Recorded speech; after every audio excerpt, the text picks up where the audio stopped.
በዚህ ቪዲዮ ውስጥ መኪናችሁን ከከፍተኛ አደጋ የምታድኑባቸው 4 ዋና ዋናና ወሳኝ ምክንያቶችን እነግራችኋለሁ።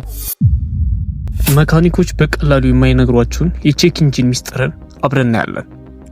በመጀመሪያ ደረጃ የቼክ ኢንጂን መብራት ለምን ይበራል? እሺ፣ የመኪናችን ኮምፒውተር ወይም ኢሲዩ በሞተሩ ዙሪያ ካሉ የተለያዩ ሴንሰሮች መረጃ ይሰበስባል። በእነዚህ መረጃዎች ላይ ጥቃቅን ወይም ከፍተኛ ስህተት ሲያገኝ ነው ይሄ መብራት የሚያበራው። በብዛት ይሄ መብራት እንዲበራ ከሚያደርጉ ዋና ዋና ምክንያቶች መካከል 4ቱን እንመለከታለን። አንደኛ፣ የኦክሲጅን ሴንሰር መበላሸት። ይህ ሴንሰር መኪናችን ምን ያህል ነዳጅና አየር እያቀላቀለች እንደሆነ የሚለካ ነው። ከተበላሸ እንግዲህ መኪናው ያለ ምክንያት ነዳጅ መፍጀት ይጀምራል ማለት ነው። ሁለተኛና ወሳኙ ነገር የነዳጅ ክዳን ወይም ጋዝ ካፕ በአግባቡ አለመዘጋት ነው። በጣም የሚገርመው የነዳጅ ታንከር ክዳኑ በደንብ ካልተዘጋ አየር ስለሚገባ የቼክ ኢንጂን መብራት ሊበራ ይችላል። ስለዚህ መጀመሪያ እሱን ማረጋገጥ ያስፈልጋል። ሶስተኛ፣ የካታሊክ ኮንቨርተር ችግር። ይህ እንግዲህ ከሞተር የሚወጣውን ጭስ የሚያጣራ ክፍል ሲሆን ሲዘጋ ወይም ሲበላሽ ምልክቱ ሊበራ ይችላል ማለት ነው።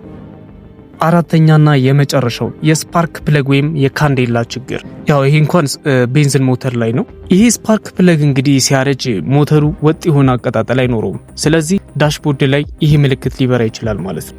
አሁን ደግሞ ወደ ዋናው ጥያቄ እንምጣ። ታዲያ መቼ ነው መኪናውን በአስቸኳይ ማቆም ያለብን? እዚህ ጋር እንግዲህ 2 አይነት ምልክቶችን ማስተዋል አለብን።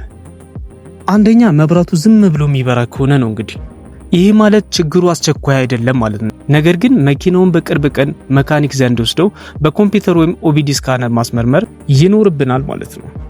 ሁለተኛ ነገር ግን መብራቱ ብልጭ ድርግም የሚል ከሆነ ነው እንግዲህ ይህ እጅግ በጣም አደገኛ ነው። ሞተሩ ላይ ከፍተኛ የሆነ አቀጣጠል መበላሸት ወይም ሚስፋየር አለ ማለት ሲሆን ካታሊክ ኮንቨርተሩን ጨምሮ ሙሉ ሞተሩን ሊያቀጥጠው ይችላል።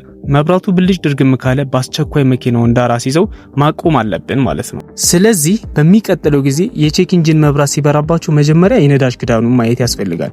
መብራቱ ብልጭ ድርግም ካለ ግን መኪናውን አቁሙና ዳይ ወደ ውሳኔ ትሄዳላችሁ ማለት ነው። እናመሰግናለን። ይህንን ቪዲዮ ጠቃሚ ሆኖ ካገኛችሁት ላይክ ማድረጋችሁን እንዳትረሱ።